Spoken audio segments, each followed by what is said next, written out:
আসসালামু আলাইকুম ভিউয়ার্স, আজকে চলে আসলাম পশ্চিম মুর্শিদাবাদ খেজুরতলা বেরিবাদ ফুটবল খেলার মাঠে। এখানে আমরা সকল বন্ধু মিলে দুটি টিম গঠন করে আমরা ফুটবল ম্যাচ খেলতেছি। এখানে অলরেডি খেলা শুরু হয়ে গেছে, আমরা পাসিং হয়ে খেলতেছি। এখানে আছে রাজাউলকে দেখা যাচ্ছে, পাবেলকে দেখা যাচ্ছে, আনোয়ার ভাই, বিটন গোলকিপার এবং আমি আছি।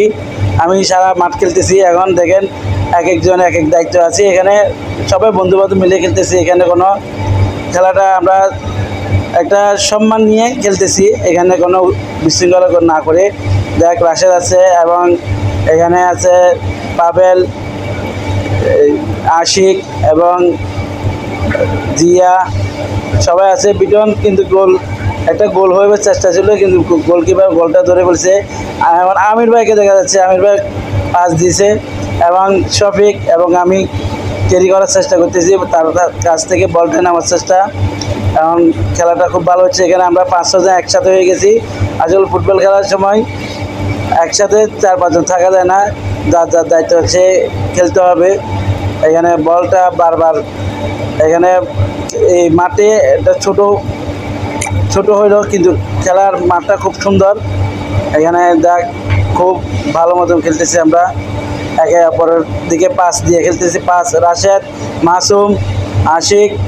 এখানে রাশেদ কিন্তু খেলছে, আমির ভাই আবার শট মারে, মাসুম শট মারছে। এখন খুব ভালো লাগতেছে। এখানে খেলাটা খুব দারুণ হচ্ছে, একে অপরের সাথে মিলেমিশে খেলতেছি। পাসে খেলতেছি, পাস রাজাউল, আনোয়ার ভাই এবং বিটন গোলকিপার। খুব ভালো লাগতেছে। এখানে আমরা সব বন্ধুরা আছি, প্রায় 14 জন মিলে। এটা হচ্ছে খেজুরতলা বেরিবান্ধের নিচে এই স্টেডিয়ামটি আছে। এই স্টেডিয়ামটা খুব সুন্দর একটা স্টেডিয়াম। এখানে অনেক মানুষ আছে এনে খেলার জন্য। ফুটবল খেলাটা মাসে 6 মাসে আমাদের প্রত্যেককে খেলতে হয়। আমরা খেলি প্রতি সপ্তাহে একবার হলেও খেলবেন আপনারা। ফুটবল খেলার মজাটাই আলাদা, ফুটবল খেলা ভালো লাগে সবার। এখানে ফুটবল খেলার দর্শক হয় বেশি। এখানে দেখেন কর্নার হয়েছে, কর্নার থেকে এখন রেজাউল বল নিয়ে চলে যাচ্ছে এবং সাবিকের কাছে বিটন, আমি এই